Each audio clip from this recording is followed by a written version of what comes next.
우리는 지난주부터 예수님이 세례 후에 곧장 광야에 성령에게 이끌려 가셔서 마귀에게 시험을 받으시는 장면을 살펴보고 있습니다.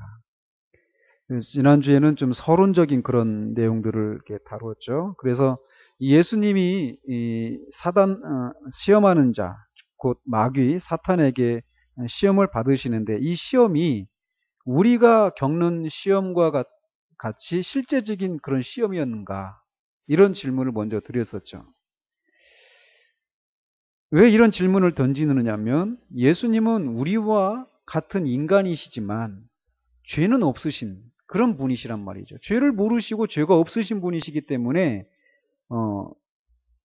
그런 예수님이 받으신 시험이 우리같이 죄가 있는 우리가, 죄가 무엇인지 아는 우리가 받는 그런 시험하고 같은 그런 것인가? 그런 말씀을 드렸죠. 만약 예수님이 받으신 시험이 실제적인 것이 아니라면 우리가 받는 시험에 대해서 주님도 동정하실 수도 없고 긍휼히 여겨주실 수도 없고 또 그런 상황 가운데서 도움을 주실 수도 없단 말이에요. 그렇기 때문에 이 질문은 굉장히 중요한 것인데 성경은 예수님이 받으신 시험은 우리와 같은 실제적인 시험이었다라고 말씀을 하십니다.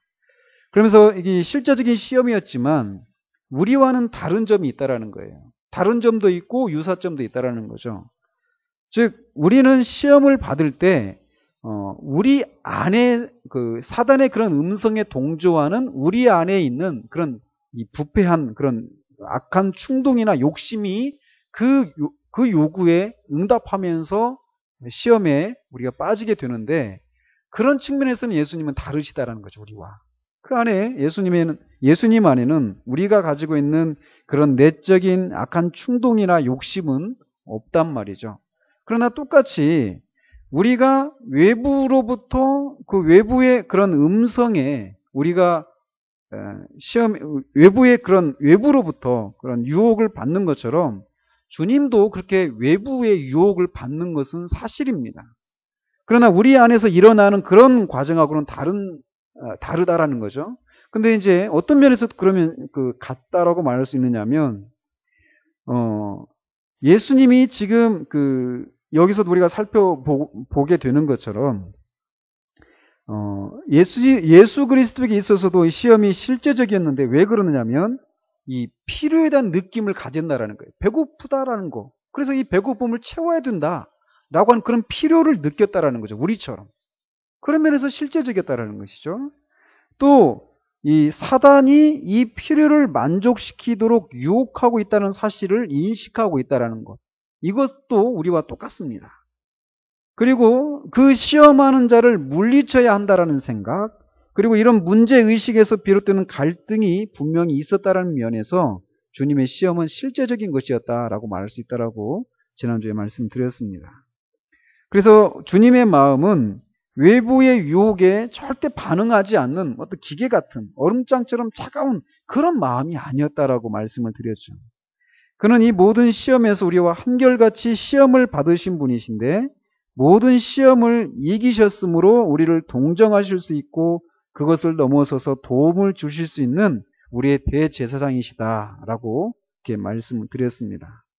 그러면서 한편 이 예수님이 시험을 받으신 이때가 그때의 말씀이 하늘로부터 하나님 아버지로부터 그런 음성이 들렸고 성령으로 충만한 상태, 영적으로 최고조에 있었을 때 이런 시험을 받았다라고 하는 것을 우리가 주목하면서 우리가 하나님으로부터 큰 은혜를 경험했다고 해서 또 영적인 놀라운 체험을 했다고 해서 우리가 시험에서 면제되는 것은 아니라는 것을 우리가 알아야 한다라고 말씀드렸습니다. 그리고 또 예수님이 이 시험을 받으시러 자발적으로 나가신 것이 아니라 성령께 이끌려서 나가셨다라는 거예요. 그런 것을 이렇게 보면서 우리의 어떤 그런 능력을 과시하기 위해서 이렇게 시험에 스스로 노출하는 그런 어리석음 우리가 범해서는 안 된다라고 이렇게 말씀을 드렸고 주님이 마귀로부터 시험을 받았단 말이죠. 주님을 시험했던 마귀가 지금도 세상 가운데 역사하고 있다라는 거예요. 그러나 어떤 사람들은 이 마귀의 존재를 인정하지 않는 그저 합리적인 그런 어떤 신앙의 원리에 따라서 그냥 합리적으로 살아가는 것이 전부인 것처럼 살아가는 그런 마귀의 존재와 그 역사를 부정하는 실천적인 측면에서 그것을 부정하는 것도 우리가 경계를 해야 되고 지양을 해야 되고 또 이 마귀의 권능을 너무나 극대화해가지고 또 마귀를 우리가 대적하지 못할 어떤 그런 대상으로 생각하는 그런 양극단을 우리가 피해야 한다라고 말씀드렸습니다.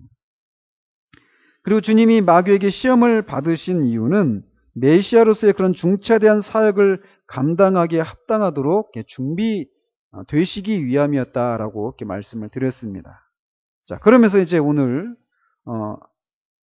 이제 세 가지 시험을 살펴볼 것인데 오늘은 첫 번째 시험 부분만 살펴보도록 하겠습니다.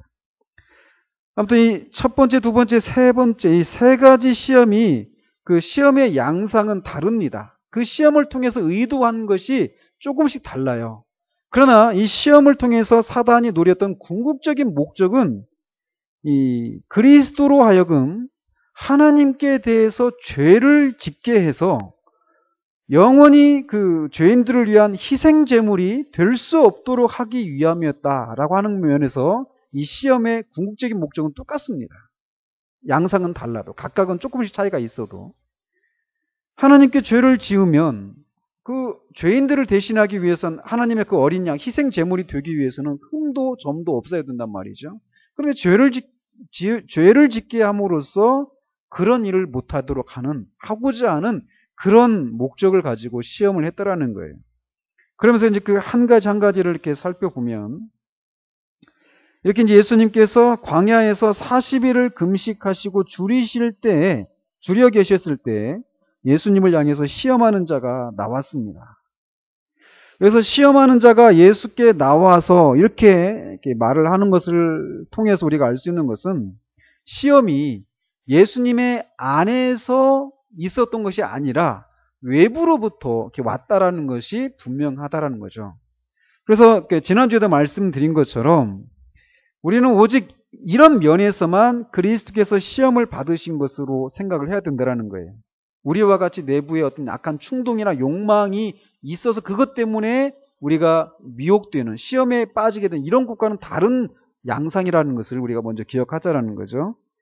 그러면서 이 마귀를 가리켜서 시험하는 자다라고 이렇게 얘기를 하고 있는데 데살로니가전서 3장 5절에서도 마귀를 시험하는 자라고 이렇게 부릅니다.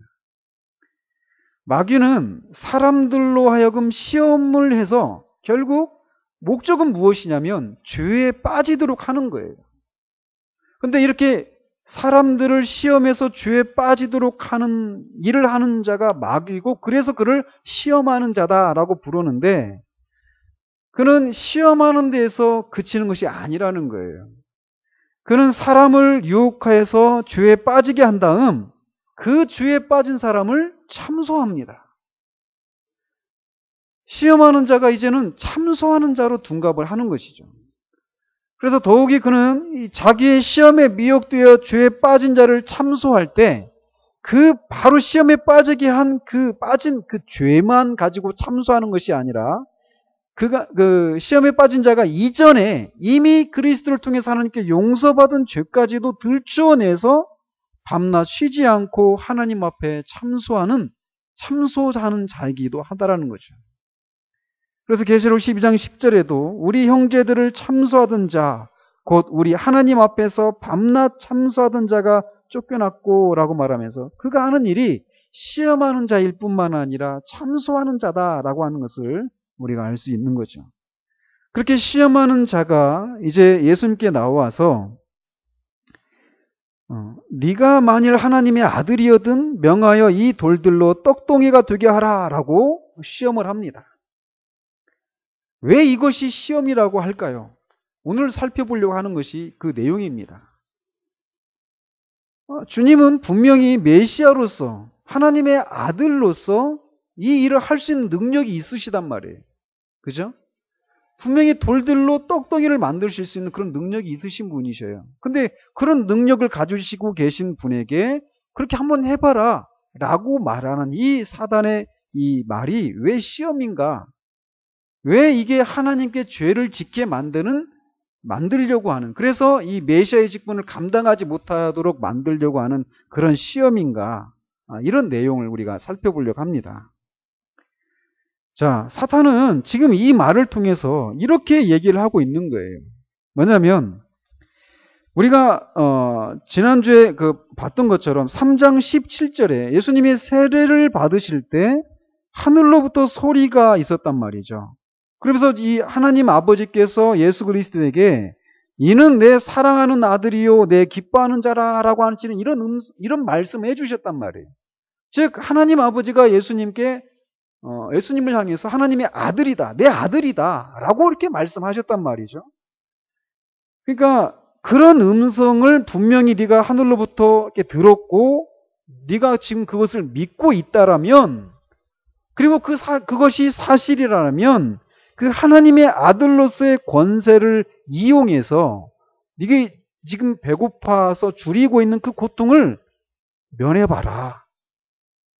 그것을 통해서 네가 하나님의 아들이라고 하는 것을 입증해라. 이런 얘기입니다. 자, 이것을 통해서 지금 사단은 이렇게 조롱하듯이 지금 예수님께 말을 하는 거예요. 왜냐면 네가 진짜 하나님의 아들이라면, 그리고 하나님의 아들이어서 그렇게 돌들로 떡덩이를 만들 수 있는 능력도 분명히 가지고 있을 것인데 네가 어떻게 이렇게 줄여서 하나님의 아들이 이렇게 어떻게 줄여 있느냐, 줄일 수 있느냐. 그리고 이런 내 사랑하는 자요라고 말하고 있는데, 즉 하나님이 너를 사랑한다라고 하는데 그 하나님의 아들이라고 하는 네가 이렇게 줄여서 고통을 받고 있는데 그냥 내버려 두고 있는데 어떻게 하나님이 너를 사랑한다라고 말을 할 수 있느냐라고 하는 그런 의미를 가지고 이런 명령을 내리고 있는 겁니다. 이런 요구를 하고 있는 것입니다.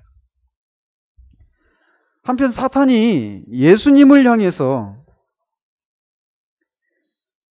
만일 네가 하나님의 아들이거든 이라고 이렇게 하는 것은 그가 지금 그리스도께서 하나님의 아들이심을 모르고 하는 질문은 아닙니다.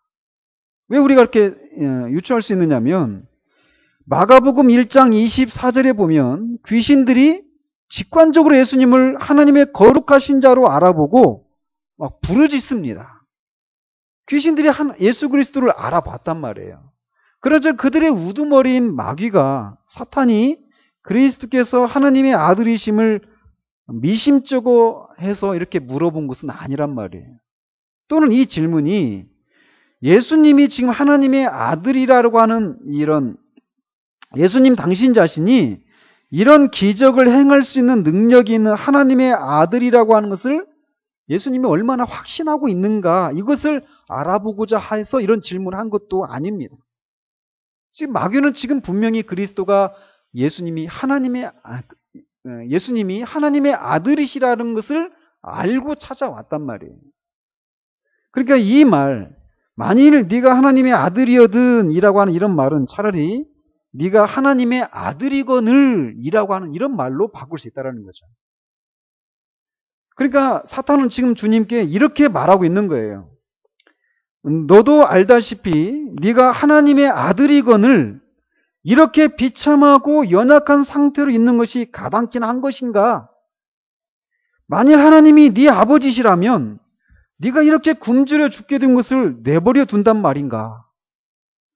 너는 하늘로부터 이는 내 사랑하는 아들이요 내 기뻐하는 자라는 소리를 들었는데 과연 하나님이 너를 사랑하신다라면 왜 이렇게 굶주린 채로 내버려 두신단 말인가? 그가 너를 사랑하신다라고 하는 말이 그냥 헛된 망상이 아닌가? 그러니 하나님의 아들로서 가진 능력으로 스스로 배고픔의 고통을 해결해라 라고 말하고 있는 거예요. 그러니까 결국 사탄은 그리스도로 하여금 아버지 되신 하나님의 선하심에 대해 의심하게 하고 그를 보살피는 아버지의 배려를 불신하게 하기 위한 질문이라는 거예요. 이 질문이. 그래서 그 결과 모든 문제를 전적으로 자기 손으로 처리하도록 하려는 것이라는 거죠. 우리가 지난주에도 살펴본 것처럼 예수님이 이 광야에 나가신 것은 스스로 나가신 것이 아니에요. 성령에 이끌려서 나가신 거예요. 왜 나가셨다고 했느냐면 메시아의 직분을 감당하도록 하기 위해서, 준비되도록 하기 위해서 가셨단 말이에요. 그렇죠? 즉 예수님께서 그 광야에 가셔서 그렇게 굶주린 40일 동안 굶고 이렇게 줄여 계신 것은 결국 그 상황 가운데 두신 것은 하나님 아버지란 말이죠. 근데 그런 하나님을 의심하게 하도록 하는 거예요, 이 질문 자체가. 그래서 이것에 대해서 매튜 헨리는 이렇게 얘기를 합니다. 사탄이 신자들을 시험할 때 노리는 것은 그들과 아버지로서의 하나님과의 관계를 의심하게 하고 깨뜨려 버림으로써 하나님께 대한 신뢰와 그에 대한 의무, 그리고 하나님과의 그런 교제를 단절시켜 버리는 것이다.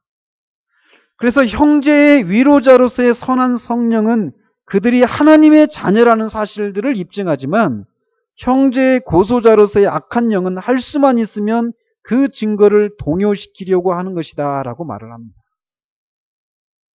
즉 사탄은 지금 이 질문을 통해서 그리스도로 하여금 아버지 되신 하나님에 대한 신뢰를 지금 신뢰하지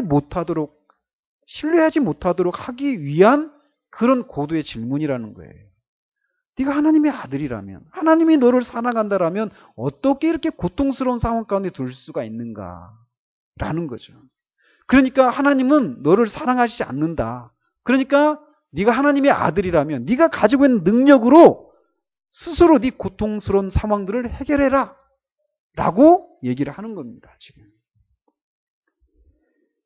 즉 이렇게 신자들의 머리인 그리스도를 이렇게 시험하였던 사탄은 그의 지체된 우리 신자들을 이런 식으로 시험하기를 마다하지 않는다라는 것을 우리가 또 교훈받을 수 있습니다. 즉 신자들이 우리가 이렇게 이 땅을 살아가면서 겪는 여러 가지 종류의 고통들, 어떤 궁핍, 인생의 여러 가지 어떤 무거운 짐을 지고 가는 우리들에게 다가와서 하나님의 이런 부성애적인 사랑이 참으로 우리와 함께하고 있다라면 어떻게 이런 고통을 받을 수 있는가? 라고 그렇게 우리가 하나님의 양자가 되었다는 사실들을, 하나님이 우리의 아버지, 선한 아버지시라는 사실들을 의심하도록 그렇게 우리에게 다가와서 시험한다라는 거예요. 한편 시험하는 자가 이렇게 이 사탄이 예수님으로 하여금 하나님 아버지의 선하심을, 그의 배려를 의심하도록 하는데 그가 어떤 방법으로 그렇게 의심하도록 하느냐면 말씀을 의심하게 해서 이렇게 시험을 하는 겁니다. 즉, 첫 번째 조상에게 찾아와서도 정녕 하나님이 그렇게 말씀하시더냐? 동산에 있는 모든 나무의 열매를 먹지 말도록 하더냐? 라고 그렇게 말씀을 비틀어가지고 우리의 첫 조상들로 하여금 선악을 알게 하는 그런 나무의 과실을 하나님이 먹지 못하게 한 것은 하나님이 인색하신 분이셔서 이 첫 조상들로 하여금 하나님과 같이 되는 것을 막기 위함이다 라고 속여서 죄를 짓게 한 것처럼 이 동일한 시험하는 자가 지금 두 번째이자 마지막 아담으로 오신 그리스도에게도 말씀을 의심하게 하는 거예요. 세례를 받을 때 들었던 하나님의 말씀을 의심하게 하는 겁니다. 네가 정녕 하늘로부터 너는 내 사랑하는 아들이라는 말씀을 들었단 말이냐? 그런데 어떻게 너를 이렇게 비참하게 내버려 둘 수 있단 말인가? 라고 하면서 하나님의 말씀을 의심하도록 하는 겁니다.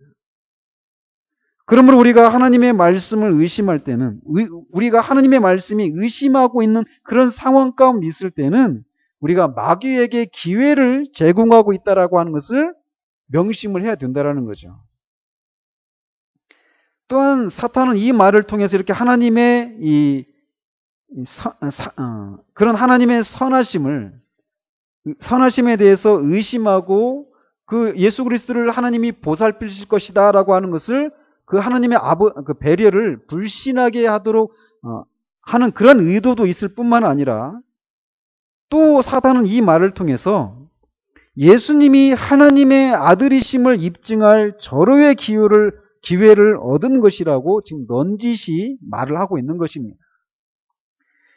마귀는 지금 주님께 돌들로 떡덩이가 될 수 있도록 네 아버지께 기도하라 라고 요구하고 있지 않아요. 단지 돌들로 떡덩이가 되게 해라. 명령을 내려라. 그러면은 그렇게 될 것이다. 그러면 네가 하나님의 아들이라는 것이 입증이 될 것이다 라고 얘기하고 있는 것입니다. 즉 네 아버지는 너를 버렸으므로 이제는 네 스스로 자립하여 더 이상 네 아버지의 신세를 지지 말라라는 것입니다. 그러나 주님은 요한복음 5장 30절에서 내가 아무것도 스스로 할 수 없노라. 또 요한복음 8장 28절 29절에서 내가 스스로 아무것도 하지 아니하고 오직 아버지께서 가르치신 대로 이런 것을 말하는 줄도 알리라. 나를 보내신 이가 나와 함께 하시도다. 나는 항상 그가 기뻐하신 일을 행함으로 나를 혼자 두지 아니하셨느니라 라고 그렇게 말씀하실 분이시기 때문에 주님은 이 마귀의 요구에 응하지 않습니다. 하나님이 함께 하신다라는 거예요. 그리고 스스로는 아무것도 행하지 않고 아버지가 가르치신 대로, 아버지가 행하라고 하신 대로 당신은 순종하시는 분이시라는 것을 순종하신다라는 거죠. 주님이 그런 이유 때문에 마귀의 요구에 응하지 않은 것입니다. 주님에게 그럴 만한 능력이 없어서가 아니었어요. 그가 처음 행했던 기적은 물을 포도주로 만드는 것이었습니다. 주님은 그런 능력이 있으셨어요. 많은 병자들을 고치시고 귀신들을 쫓아내고 심지어 죽은 자를 살리실 수도 있었고 폭풍까지도 잠잠케 하실 수 있는 그런 능력을 가지신 분이셨어요. 그럼에도 불구하고 사탄의 요구에 그는 응하지 않으셨습니다. 결국 사탄의 요구에 응하는 것은 하나님 아버지의 사랑을 의심하는 행위가 되기 때문이죠. 또 이 하나님의 말씀을 의심하는 것이고 사탄의 요구에 응하여서 어떤 일을 행함으로 인해서 사탄을 만족시킬 수는 없는 노릇이었기 때문에 주님은 그 사탄의 요구에 응하지 않으시고 그 시험을 물리치십니다. 그렇다면 이 시험을 주님은 어떻게 물리치시는가?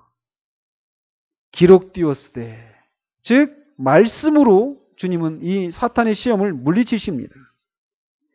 기록되었으되라고 하면서 주님은 매번 신명기 말씀을 사용하셔서 사탄의 시험을 물리치십니다.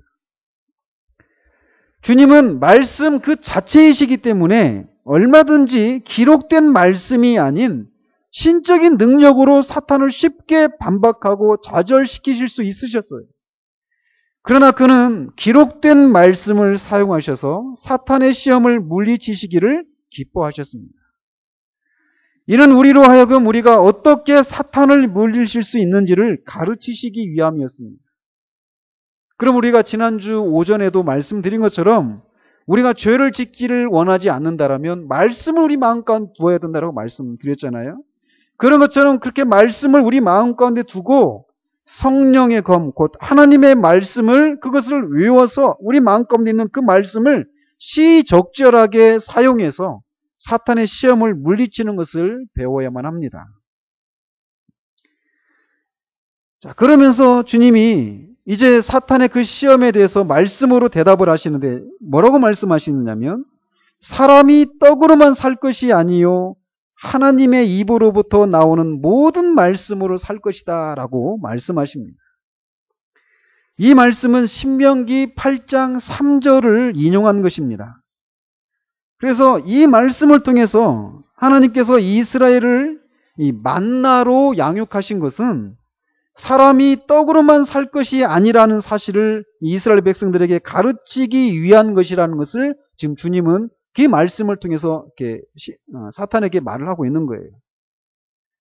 즉, 지금 사탄이 이 돌들로 떡을 만들어라 라고 하는 이 말 속에 결국 깔려있는 생각이 무엇이라는 것을 주님이 간파하셨느냐면 사탄은 네가 사람인데 네가 40일을 굶었고 이제 줄여 있는데 네가 살려면 돌들을 명해서 떡으로 만들어서 그 떡을 먹어야만 네가 살 수 있지 않느냐라고 하는, 즉 사람은 사람의 생명을 유지하기 위해서는 절대적으로 떡이 필요하다라고 하는 그런 전제를 가지고 사탄이 주님께 지금 이런 시험을 하고 있는 것인데, 그런 전제를 지금 주님께서 깨뜨리고 계신 거예요.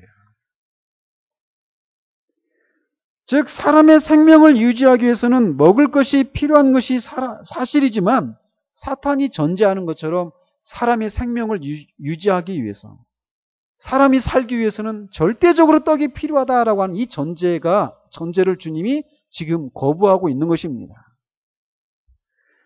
하나님은 하나님의 섭리 가운데서 일반적으로 이 땅에서 나오는 식물로 사람의 생명을 유지시키는 것은 사실입니다. 그렇지만 하나님이 기뻐하신다라면 사람을 생존시키기 위해서 다른 방법도 사용하실 수 있다라는 거예요. 하나님은 떡 없이도 모세와 엘리야를 생존하게 하셨습니다. 바로 지금 그리스도 자신이 40일 동안 떡 없이도 사셨습니다. 따라서 그리스도는 돌들로 떡이 되게 할 필요가 없었고, 하나님께서는 그리스도가 줄이시기 이전 40일 동안 그를 생존하게 하셨던 것처럼 현재 줄인 상태에 있는 이 그리스도로 하여금 다른 방법으로도 살게 하실 수 있다라고 하는 것을 지금 이런 말씀을 통해서 얘기하고 계신 것입니다. 사람이 네가 생각하는 것처럼 반드시 떡으로만 사는 것은 아니다. 일반적으로 하나님은 그 지면에서 나오는 그런 식물로 우리의 생명을 유지하도록 하셨지만, 하나님은 그런 방법이 아닌 다른 방법으로도 사람의 생명을 유지하고 보존할 수 있도록 하실 수 있는 분이시다라고 하는 것을 먼저 말씀하고 계신 거예요. 그러면서 이 주님이 그렇게 말씀하시면서 즉 사람이 떡으로만 사는 것은 아니라는 거죠. 그러면 사람은 무엇으로 사는가?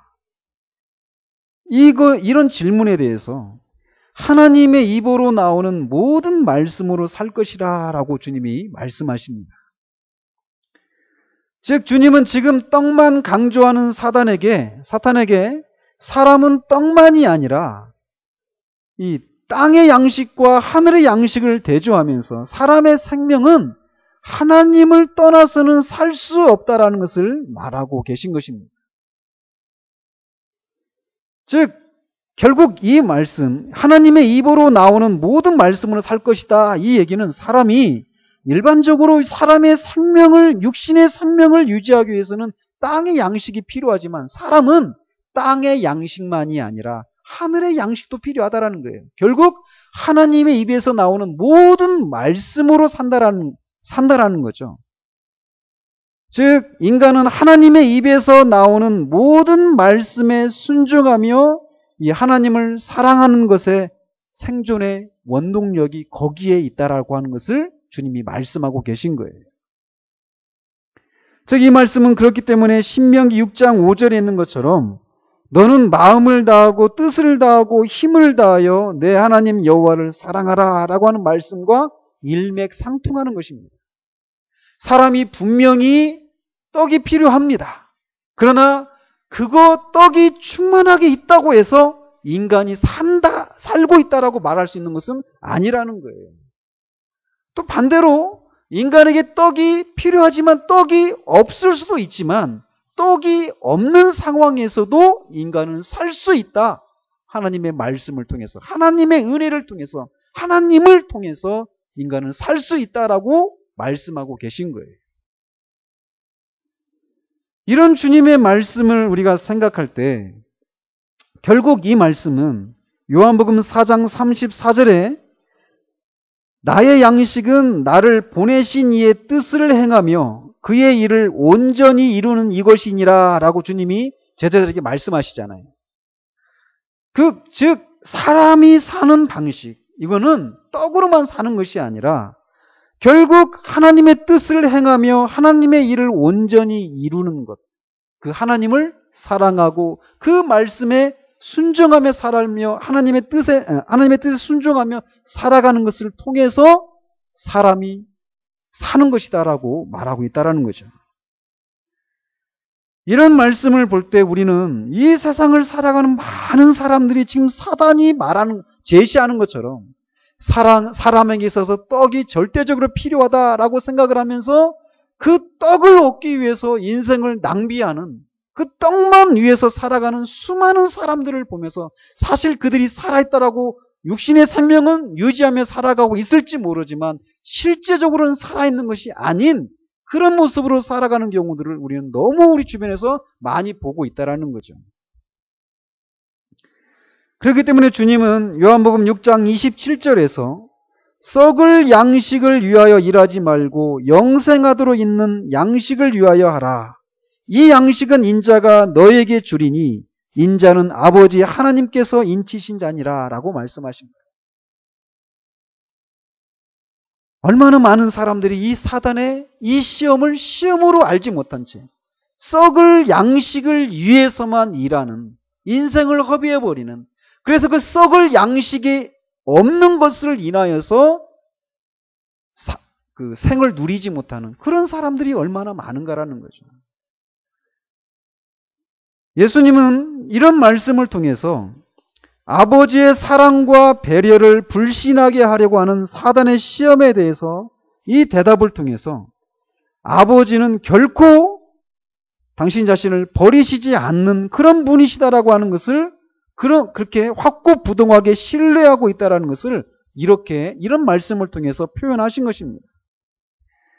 분명히 옛적 이스라엘 백성이 광야 여행 중에 떡이 없을 때 그들에게 하나님께서 하늘에 신령한 음식인 만나를 내려서 먹게 하셨던 것처럼 바로 얼마 전에 이는 내 사랑하는 아들이요 내 기뻐하는 자라라고 말씀하신 자기의 사랑하시는 자를 결코 하나님이 버리시지 않으실 것이다라고 하는 것을 신뢰하면서 이 사단에게 지금 반박하고 계신 것입니다.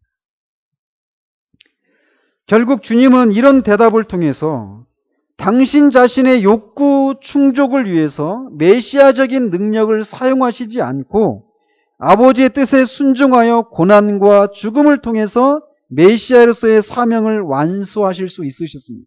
즉 시험에서 그 마귀의 그 시험을 이런 식으로 이기시고 메시아의 사명을 감당하실 수 있으셨다라는 거예요.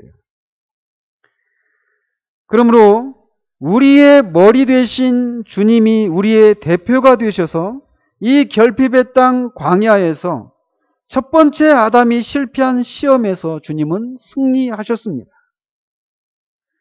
그렇기 때문에 주님이 우리의 죄를 위해서 하나님의 그런 희생 제물이 되실 수 있는 그런 자격을 갖추신 것입니다.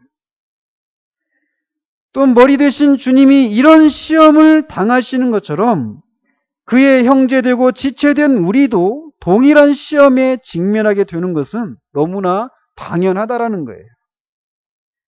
그러므로 우리는 이 광야 같은 이 세상을 지날 때 우리가 이런저런 결핍을 만나게 되는데 그때마다 시험하는 자는 우리에게 찾아와서 말합니다.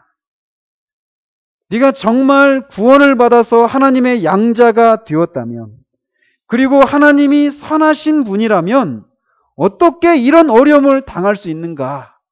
라고 하면서 우리에게 다가온다라는 거죠. 어떻게 이런 어려움 가운데 홀로 있게 만드시는가? 그가 어떻게 사랑이 하나님이시라고 말할 수 있는가?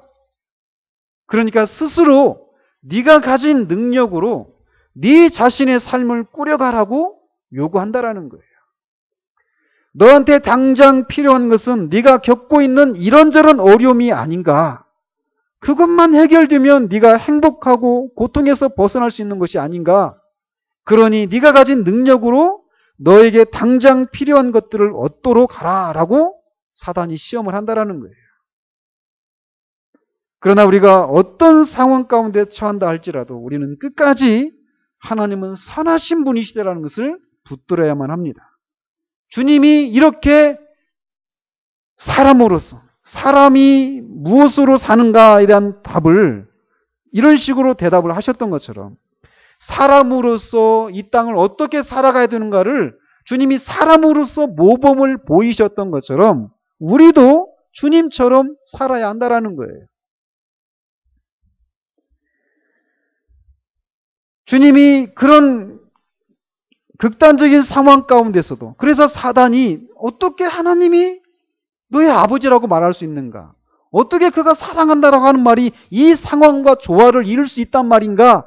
라고 말할 수밖에 없는 그 극한 상황 가운데서도 하나님의 아버지 되신 하나님의 사랑을 신뢰를 버리지 않으셨던 것처럼 우리가 살아가면서 겪는 어떤 그런 상황 가운데서라도 하나님의 선하심을 우리가 끝까지 붙들어야 한다라는 거예요. 그런 상황, 그렇게 하나님의 선하심을 끝까지 의뢰하는 가운데 사람은 분명 떡도 필요한 존재이지만 떡으로만 사는 존재가 아니라는 것을 기억을 해야만 합니다. 사람은 하나님의 입에서 나오는 모든 말씀, 곧 하나님을 즐거워하고 그의 말씀에 순종하며 그를 사랑하며 사는 것에서 살아있음을 누릴 수 있는 존재라는 것을 기억하라는 거예요. 그러나 우리가 이런 상황 가운데 있을 때 얼마나 우리에게 주신 그 생명을 누리지 못한 채 떡을 구하기 위해서 떡이 없는 것을 인하여서 우리가 우리의 인생을 낭비하며 살아가는 경우들이 많이 있는가라는 거죠. 그때마다 우리가 기억하자라는 겁니다. 사람은 떡으로만 사는 것이 아니라는 거예요. 하나님의 말씀에 순종하고 그를 즐거워하고 그를 사랑하며 사는 것에 우리 인생의 존재 이유가 있고 그것이 우리가 그렇게 살아갈 때 우리가 살아있다라는 것을 누릴 수 있다라는 그런 존재라는 것을 기억하라는 겁니다. 그러므로 이 결핍이 있어도 이것을 붙든다라면 하나님께서 광야에서 아무런 식물이 없는 마실 물도 없는 그 광야에서 이스라엘 백성들을 그렇게 신령한 음료와 신령한 음식으로 그들을 공급하시고 그들을 그 선한 그 광야를 지나도록 하셨던 것처럼 이렇게 하나님의 선하심을 끝까지 의뢰하고 사람이 떡으로만 사는 것이 아니라 하나님으로 말미암아 산다라는 것을 기억하면서 그렇게 하나님을 끝까지 붙들고 있는 우리들을 하나님의 백성들을 반드시 이스라엘 백성들에게 만나를 내리신 것처럼 우리에게도 우리의 필요를 채우실 것이라는 것을 우리가 확신할 수 있다는 겁니다. 주님은 이런 상황을 통해서 이런 광야에서의 마귀의 시험을 통해서 메시아로서의 그런 직분을 감당하실 수 있도록 주님을 훈련하신 것처럼 하나님께서도 우리를 이 결핍이 있는 상황 가운데 우리를 두시는 것을 통해서 그 상황 가운데 하나님의 선하심을 의뢰하고 사람이 무엇으로 사는가라는 것을 확신하고 그렇게 하나님의 도우심을 경험하는 그 과정을 통해서 우리들을 천상에 합당한 백성들로 훈련하시고 인도하신다라는 것을 우리가 기억을 하자라는 겁니다. 또 주님께서 이 사탄의 시험을 매번 말씀으로 이 시험을 물리쳤던 것처럼 우리도 말씀으로 마귀의 시험을 물리쳐야만 합니다. 우리가 가진 능력과 지혜가 아니라 하나님의 말씀으로 우리의 능변으로 우리의 지혜로 사탄의 시험을 물리치는 것이 아니라 하나님의 말씀으로 사탄의 시험을 물리쳐야만 한다는 거예요. 우리는 분명히 광야에서 주님이 이런 결핍을 당하시고 그 결핍 상황 가운데서 사단으로 하여금 하나님의 선하심을 의심하게 만들면서 스스로 하나님의 능력을 가진 하나님의 아들이심을 스스로 입증할 것을 그런 요구를 시험을 받으신 것처럼 우리도 분명하게 이 세상을 지나면서 동일한 종류의 그런 시험을 분명히 받게 됩니다. 그러나 주님이 이 시험을 물리쳤던 이 방식대로 우리도 그런 시험들을 물리쳐야만 합니다. 주님이 이 시험을 물리칠 수 있도록 그를 능하게 하셨던 성령께서 우리 안에 또 계십니다. 성령을 의지하고 말씀으로 하나님의 선하심을 의지하면서 사람이 무엇으로 사는가? 하나님을 즐거워하고 사랑하는 것을 통해서 살아간다라고 하는 이 믿음을 그 상황 가운데 그 믿음으로 우리가 사단의 시험을 물리칠 때 하나님은 우리를 더욱더 하나님의 백성의 천상에 합당한 백성들로 우리를 만드시고 그뿐만 아니라 이스라엘 백성들을 광야에서 만나와 신령한 음료로 그들을 인도하셨던 것처럼 하나님 또 우리를 그렇게 인도하실 것을 우리가 확신할 수 있다는 거예요.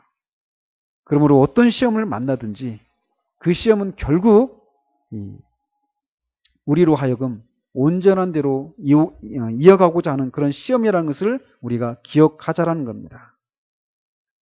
말씀을 생각하면서 잠시 기도하도록 하겠습니다.